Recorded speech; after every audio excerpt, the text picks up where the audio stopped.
Okay, so the cabin that we're going to look at today is number 9264, which means you're up on deck 9 and you're in cabin 264. Now, this is what Costa call a Sea Terrace cabin, and I'm really impressed with it. So let me take a couple of minutes to walk you around this room in detail.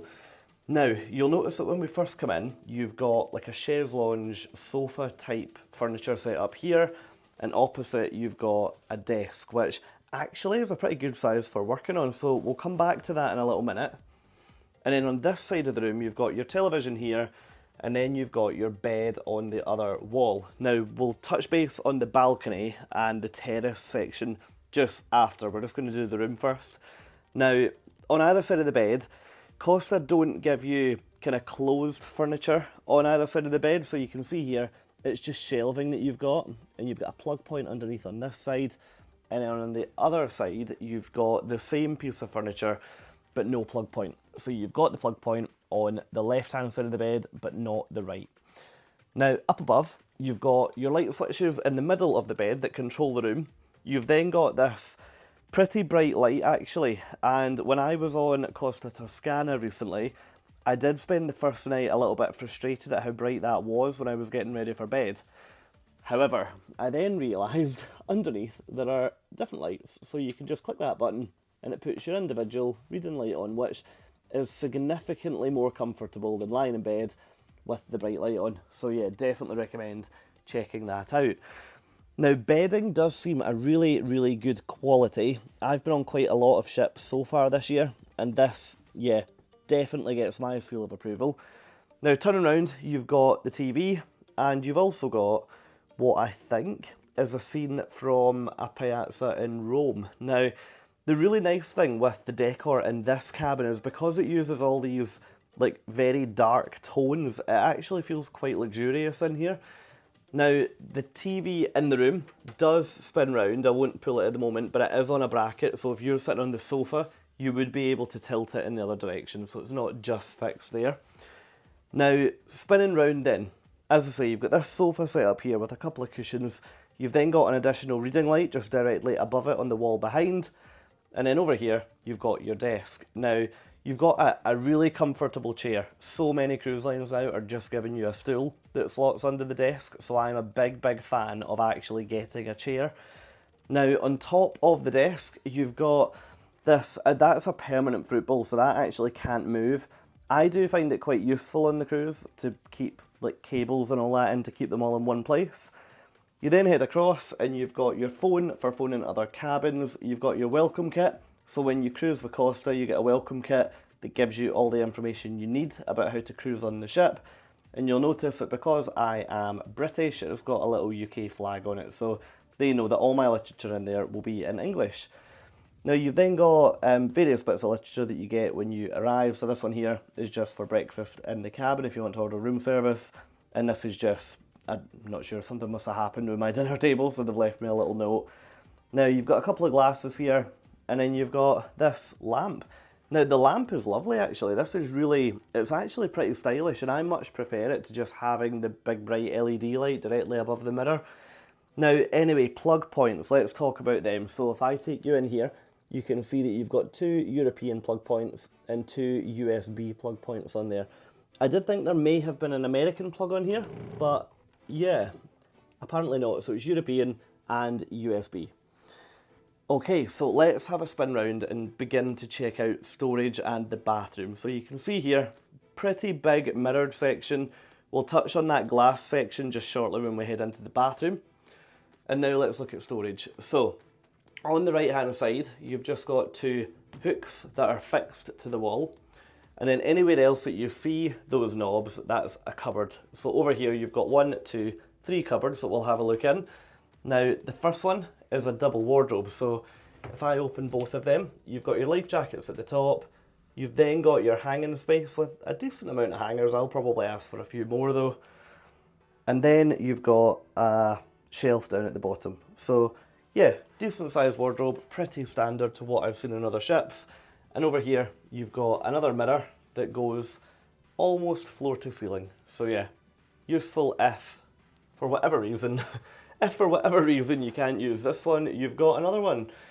So yeah, let's head over and check out the other one. So in here, you've got your pool towels. Now always make sure you return your pool towels, because if you don't, for each missing one, they're going to bill you €20 on here.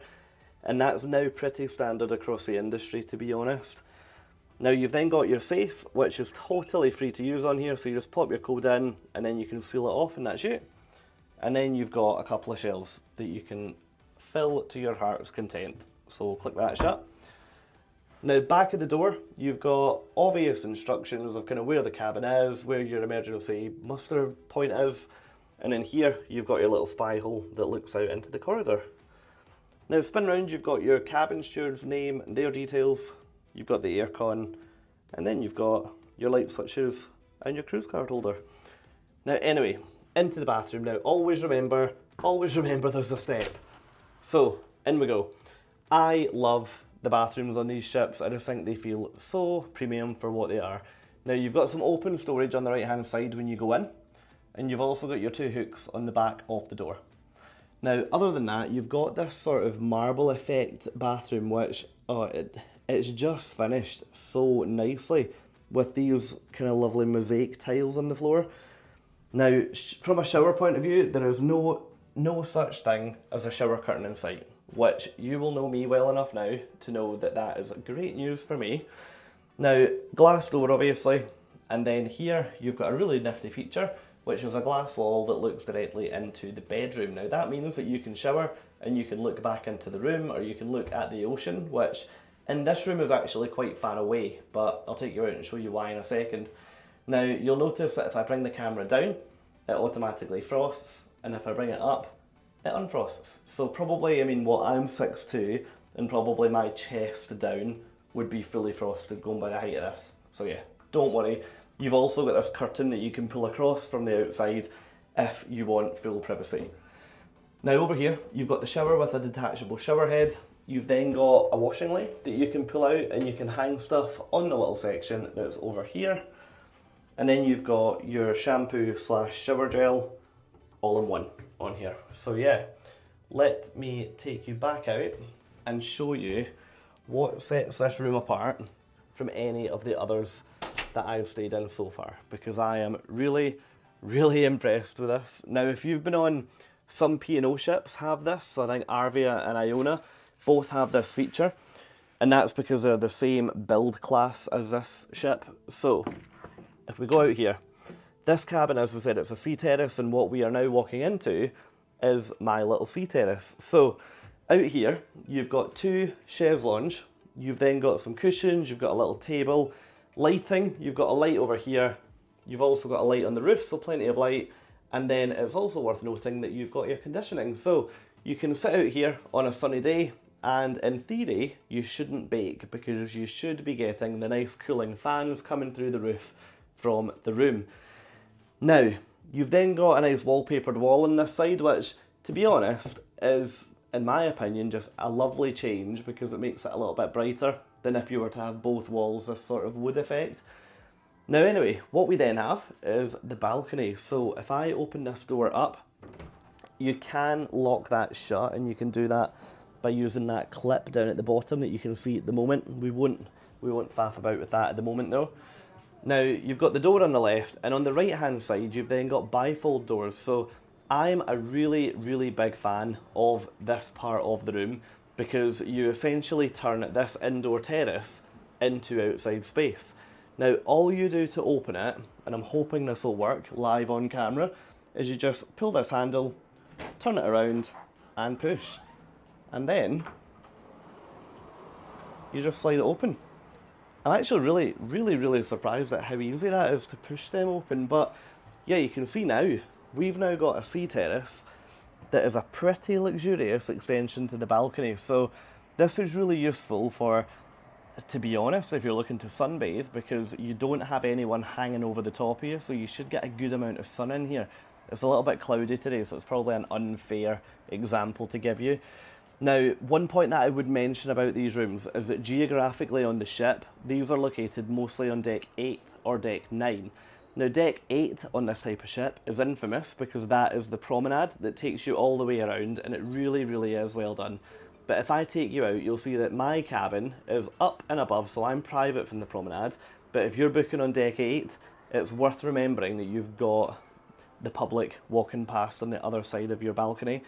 The other thing I'll show you is that if I tilt the camera up, you'll then be able to see that this cabin is pretty overlooked, but I don't think that's an issue due to the amount of indoor space that you've got. Es la hora del ejercicio de emergencia. ¿Por qué no hacerlo digitalmente con la Costa App? A partir de ahora, puedes seguir los procedimientos de seguridad directamente en tu teléfono. ¿A qué esperas? El ejercicio de la... Okay, so the announcement started just at the wrong time there, but that's a quick look round at my Sea Terrace cabin on board Costa Smeralda. So let me know down in the comments, what would you do with a room like this? Would you enjoy this, or would you rather stick to a more traditional room on a ship? Let me know, and thanks for joining me. Cheers guys, bye.